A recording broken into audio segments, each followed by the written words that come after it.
Good morning. पिछले video में हमने देखा था प्रदर्शन विधि के दोष।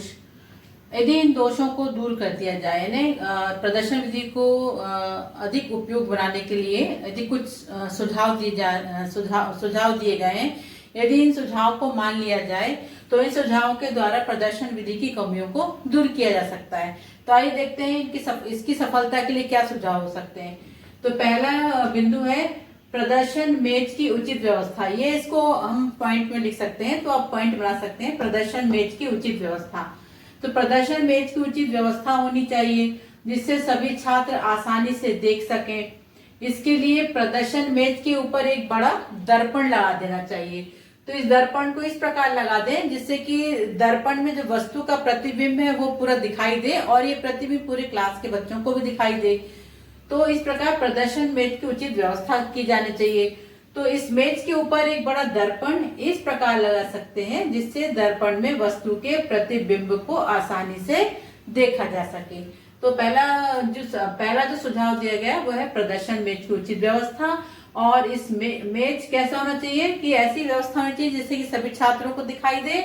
और इस मेज के ऊपर एक बड़ा दर्पण होना चाहिए और दर्पण इस प्रकार लगा होना चाहिए जिससे कि दर्पण में वस्तु के प्रतिबिंब को आसानी से देखा जा सके। दूसरा सुझाव यह है जिन वस्तुओं का प्रदर्शन किया जाए उन पर प्रकाश की पूर्ण और पर्याप्त व्यवस्था होनी चाहिए। तो आप इसको बिंदु में इस प्रकार लिख सकते हैं, प्रकाश की पूर्ण व्यवस्था, प्रकाश की पूर्ण पर्याप्त व्यवस्था। तो ये आप बिंदु बना सकते हैं, पॉइंट बना सकते हैं, पॉइंट बना के याद कर सकते हैं। तो जिन वस्तुओं का प्रदर्शन किया जाए उन पर प्रकाश की पूर्ण पर्याप्त व्यवस्था होनी चाहिए। तीसरा है प्रदर्शन में प्रयुक्त सामग्री को एवं उपकरणों को प्रदर्शन मेज पर व्यवस्थित क्रम में रखना चाहिए।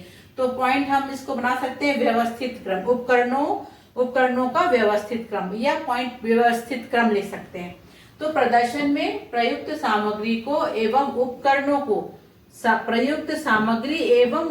को प्रदर्शन मेज पर व्यवस्थित क्रम में रखना चाहिए। तो पॉइंट हो सकता है व्यवस्थित क्रम। चौथा जो सुझाव है वो ये है कि प्रदर्शन में अध्यापक को सरल एवं स्पष्ट भाषा का प्रयोग करना चाहिए। तो पॉइंट हो सकता है सरल एवं स्पष्ट भाषा। तो प्रदर्शन में अध्यापक को सरल एवं स्पष्ट भाषा का प्रयोग करना चाहिए।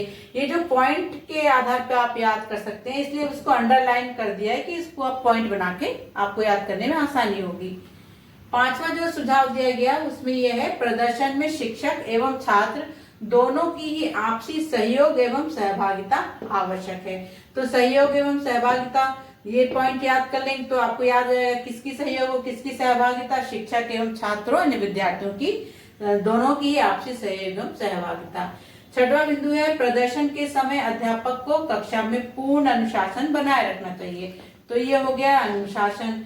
तो प्रदर्शन के समय अध्यापक को कक्षा में पूर्ण अनुशासन बनाए रखना चाहिए। अब सातवां बिंदु है प्रदर्शन को अधिक प्रभावी एवं रुचिकर बनाने के लिए अन्य सहायक सामग्री का प्रयोग किया जाना चाहिए।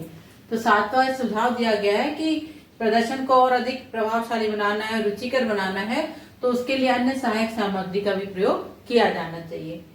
और जो आठवां सुझाव दिया गया है कि अगर कक्षा में विद्यार्थी कम है तो अध्यापक उन्हें मेज के चारों ओर खड़े होने की भी छूट दे सकता है। तो कक्षा में विद्यार्थियों की संख्या कम है तो उनको छूट दे सकता है कि जहां वो प्रदर्शन कर रहा है विद्यार्थी वहां आकर खड़े हो, यानी मेज के पास आके खड़े हो सकते हैं। नौवां सुझाव यह है प्रदर्शन जिस प्रयोजन से किया जा रहा है अध्यापक को उसका स्पष्ट ज्ञान होना चाहिए। प्रदर्शन से पूर्व उद्देश्यों को छात्रों से स्पष्ट कर देना चाहिए। जिस प्रयोजन के लिए ये प्रयोग किया जा रहा है तो इस बात का जो उसको अध्यापक को क्या होना चाहिए, स्पष्ट ज्ञान होना चाहिए। और प्रदर्शन से पूर्व अपने विद्यार्थियों को उसके उद्देश्य यानी छात्रों को उस प्रदर्शन से पूर्व उद्देश्यों को बता देना चाहिए। तो प्रदर्शन से पूर्व उद्देश्यों को छात्रों में स्पष्ट कर देना चाहिए, यानी प्रयोग करने से पूर्व उसके जो उद्देश्य निर्धारित किए हैं शिक्षक ने उन उद्देश्यों को छात्रों को बता देना चाहिए। और जो 10वां सुझाव दिया गया है प्रयोग प्रदर्शन में जो भी सावधानियां रखनी हो उन्हें पहले से ही छात्रों से अच्छी तरह स्पष्ट कर देना चाहिए। यानी जो भी इसमें प्रिकॉशंस है, जो भी सावधानियां रखनी है, जो भी सावधानियां बरतनी है, तो प्रयोग प्रारंभ करने से पूर्व भी शिक्षक को विद्यार्थियों को सावधानी के बारे में बता देना चाहिए। तो इस प्रकार 10 बिंदु है सुझाव के। तो इन 10 बिंदुओं के यदि शिक्षक को उपयोग करता है प्रदर्शन विधि के समय, तो इस प्रकार से यदि सावधानी रख के प्रदर्शन विधि का कक्षा में प्रयोग करेगा तो एक बहुत ही प्रभावशाली विधि होगी। तो यहाँ पर हमारा प्रदर्शन विधि समाप्त होती है। तो मिलते हैं अगले वीडियो में अगली विधि के साथ। Thank you.